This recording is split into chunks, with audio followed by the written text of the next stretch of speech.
I pulled this piece of the text out of the middle of a text, so these contexts can be difficult to grasp. But if we're listening to this text, we get the sense that the community to whom Amos is speaking is fed up. They're looking for the day of the Lord to come. They're looking for the end times to come. They're thinking things are really tough, but when the end times come, there will be a reset, a start over, a refresh button, like when your power goes out in the computer's crazy town. They're thinking that they want the new beginning that they expect to come after an apocalypse. Are you with me? So I can only imagine. I mean, this is pre-exile. We don't know which one of these times in history for sure is the Jewish difficulty, but it is one such a time. And Amos is speaking to a fed-up people who think something is amiss. There's civil unrest. There's centuries-long tensions around belonging and nation-state. There's struggles about land and power underneath the surface of conversations about religion and chosenness. As was then, is now. You feel me? They were desperate. These are not new desperations for our Jewish family. These are not new questions of concern about being annihilated or destroyed or identity causing you to be crushed to the ground. These are not new concerns for any of the people in the Middle East. In this particular context, these guys are desperate and yearning for the day of the Lord to come, the apocalypse, the end times, so the pain would stop, so the wars would cease, so Mother Earth would recover, so the guns would turn into plowshares, and they would study war no more. God, come. Won't you come? Won't you come now again soon? There's a Christian kind of apocalyptic working at hand in our politic right now, a kind of sense of stand back and watch and see. Let's see. Let's see, because when the hell comes, the new day is coming. When it burns up, the new day is coming. When it goes to smithereens, the new thing is coming. There's a kind of wait and see apathy at work in Christian Zionism. Have you heard that expression? God is sovereign. All of these events are in God's hands. All of these things, paragraph 3, are by God's design. So therefore, just hang on. And when it is destroyed, we'll know God is coming back again. This is the kind of communication Amos is addressing in this text. What you think is going to happen isn't going to be light. What you think is going to happen is going to be darkness. What you think is going to happen is you're going to lean your hand on the wall and be like, whew, that was hard, but a snake is going to bite you, is the metaphor. Can you hear what I'm saying? So what you think you want is for the pain to go away, and Amos is saying there's going to be a different kind of pain.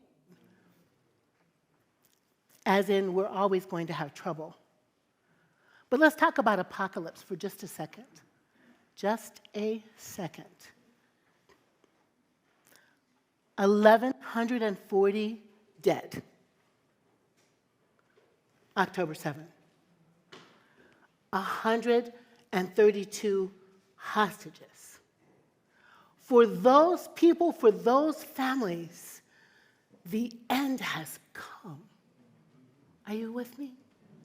They are devastated and traumatized and angry and humiliated and frustrated and sad and grieving, a shiver that won't stop in the grief house. 132 hostages.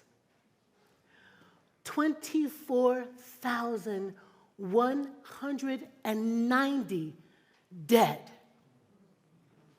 in Gaza. 9,600 of them children. For those people and for all the people in the global south, they are in trauma. They are devastated. That is the end time.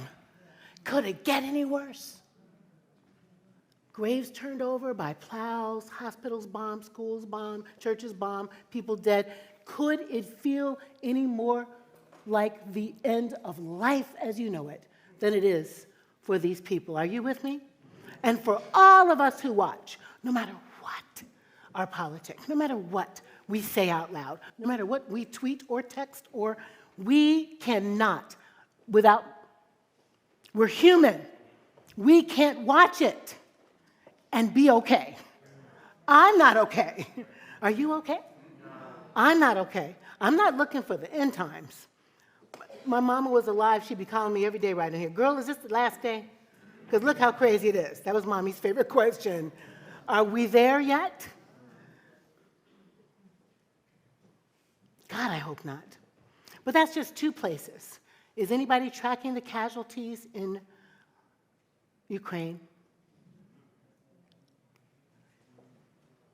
Is anybody tracking Sudan? 4,000 events of political violence, 13,000 dead in Sudan in the last few months. From November to now, 720 fatalities. We're not tracking. I can't track it all. Can you track it all? Your brain can't handle it. How about the 30-year war in the Congo? How about 6.3 million people, 6% of the population, fully displaced in the Congo? Who can track it all? I can't track it all. And let's come back home to our little neighborhood called the United States of America. When I say that, I want to put 3 Ks in the K. What is wrong with us? What is wrong with our political leaders? What kind of discourse? Is it 92 individual indictments against Trump? I can't track the numbers. And we are imagining that that human being might be the... I'm sorry. Might be the nominee for the party. My dad was a Republican, so this is not an anti-Republican comment. It is a comment about what's our nation about. What are we about right now? Are you with me? What are we about? Who are we trying to be? The questions of identity and belonging and power and coalescing it to make the world we want, those are the existential questions plaguing the globe, and the answer, sadly, is a rising fascism that plays upon our fears. We want a big bad daddy to chase away the boogeyman and make us feel better. All the way across the globe, the same question: where is the power, the support systems? Who's in, who's out, who's being replaced? Whose world is it? Who are we going to be as a global family?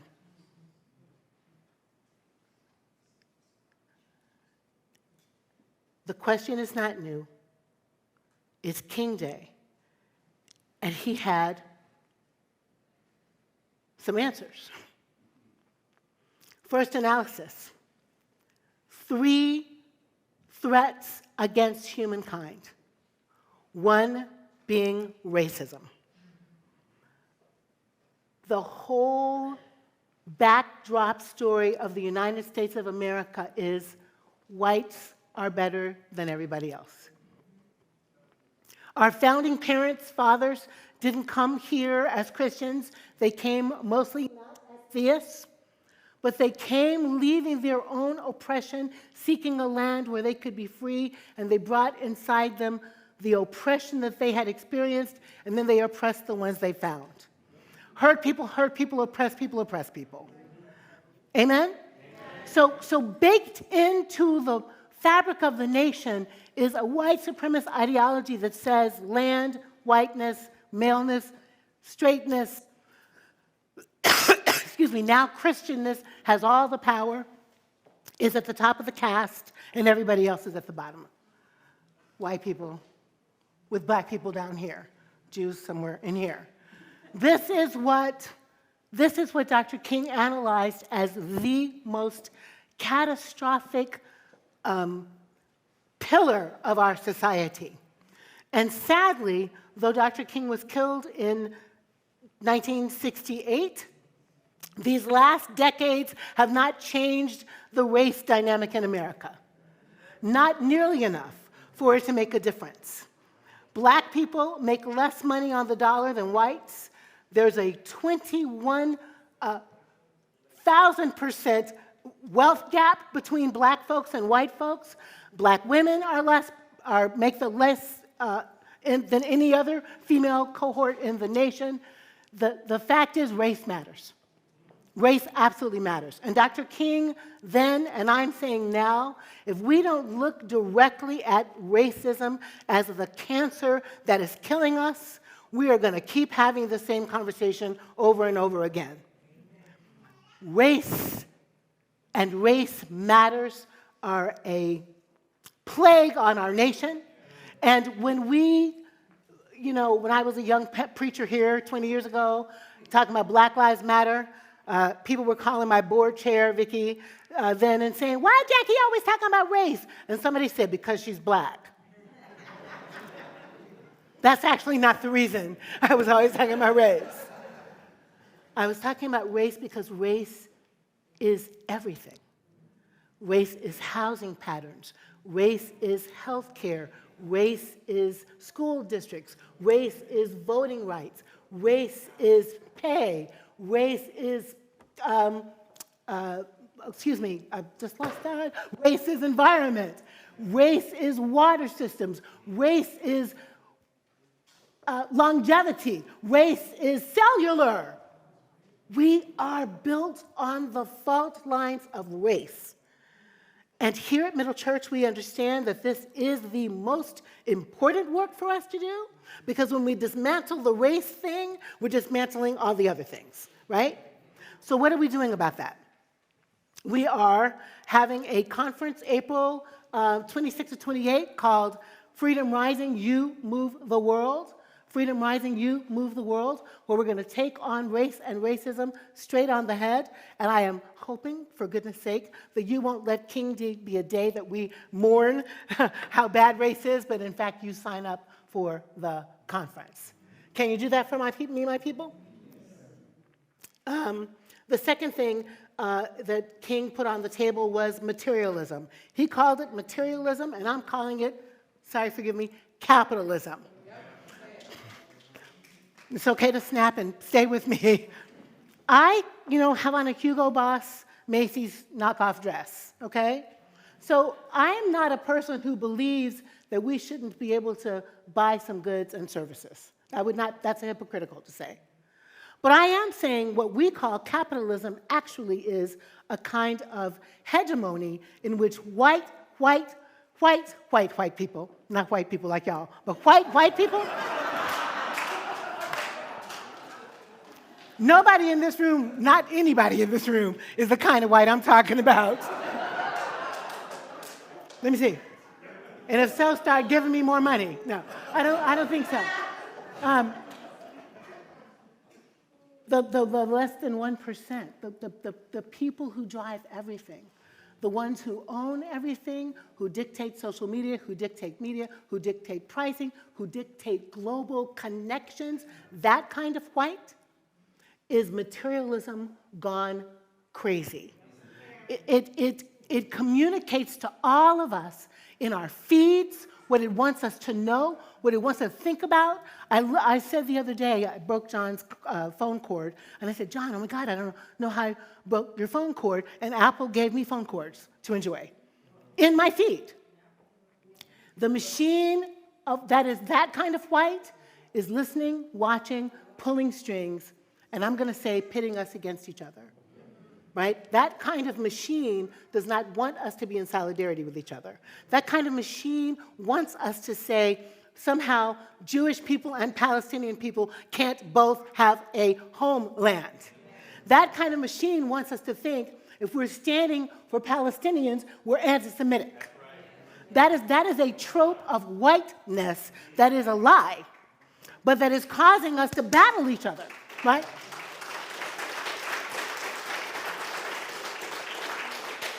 It is disrupting the solidarity that we know we need and that we've curated.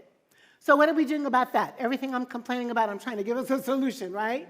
We have a program called Listen, Learn, and Lean into Peace.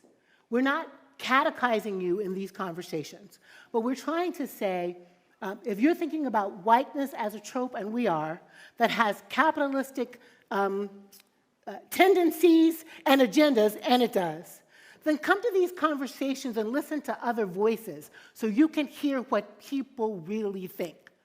Not what you think they think. Not what you think they should think, but what people really think. Josh Stanton, Linda Sarsour, Christian Palestinians. Do you know that there are Christian Palestinians? There are Sikh and Buddhist Palestinians. We're trying to set a table so that we are not people only getting our news from MSNBC's perspective and Fox's perspective or the X or the Insta, but also just the news that comes because we're in relationship with other people and they tell us what they think. Are you guys with me? I'm talking fast, I'm feeling like we're long, and I want to try to get this all in. That's, okay, are you with me still, right? Okay, so race, materialism, capitalism. Again, Jacqui has a bank account, I have a house. I'm a little C capitalist, right, in that way. But I'm also absolutely believing that the Jesus who I follow wants us all to have enough. Socialism is Christian, so, share their goods in common. You got some, I should have some. All God's children got a right to live and flourish and be okay. That's what I'm trying to say. And the white capitalist, again, not any of us are that rich, the white capitalist agenda wants us scrapping for scraps, wants us picking sides and teams, and wants us not flourishing as a human family. Are you with me? Okay. Third was militarism, right? And thank you, Laura. I was like, I read that. Many analyses now say Dr. King's assassination was more directly related to his stance against the Vietnam War than anything else. Because war, go back, war is about money. And war is about caste and race. War is about extracting from the land what you want. War is about a geopolitical look-see. I think I need those diamonds. Thank you very much. War is about your political agenda, nation with an army, over someone else's. It's about them not having autonomy to manage themselves. War is business. And when he talked about the Vietnam War, Dr. King was saying, what's up with us bombing the smithereens out of poor brown people who don't really have anything? Well, they had something. The boundaries that shift and change because of war serve the other agenda. I'm talking about the white agenda, right? Which serves the race agenda. Can you see how they're all connected together? The militarism that Dr. King decried then, he had not yet seen. I mean, he saw Pettus Memorial Bridge. He saw lunch counters. He had not yet seen what policing has come to do. I feel like I'm stepping on many toes, and I'm sorry. My cousin Donald was a police captain when he retired. We need police. But we need reform in our policing, because the policing is connected to the militarization, which is connected to the capitalism, which is connected to the race thing.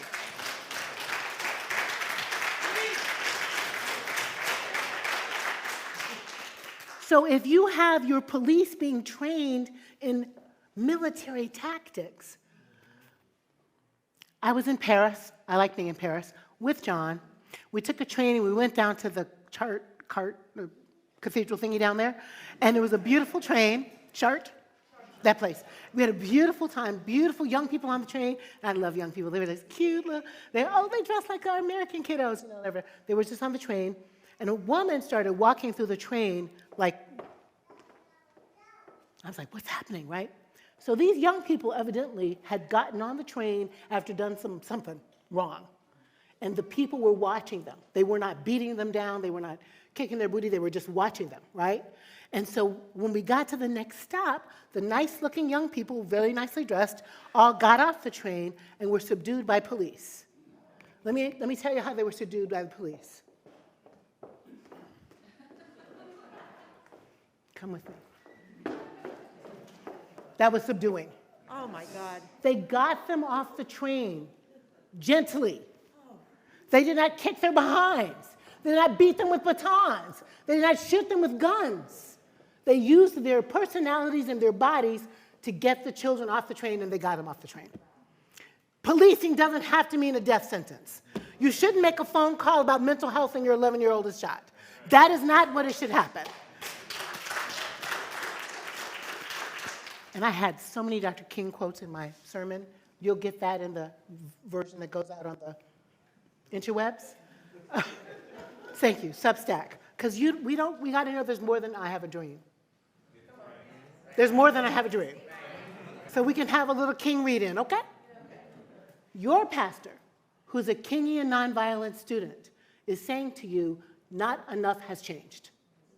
The analyses of 1968, of 1955, are the analyses of 2024. What are we going to do? Well, we're going to keep learning about race because we're going to come to the conference. We are going to keep thinking about materialism because we're going to analyze how we spend our money and what we do with it. And we are going to think about militarization because we're not going to be afraid to speak up that we're watching some bad acting happen right now. We're going to continue to call for a ceasefire. We're going to continue to ask for peace. And we're going to work on police reform with our colleagues. Those are the things I think we're.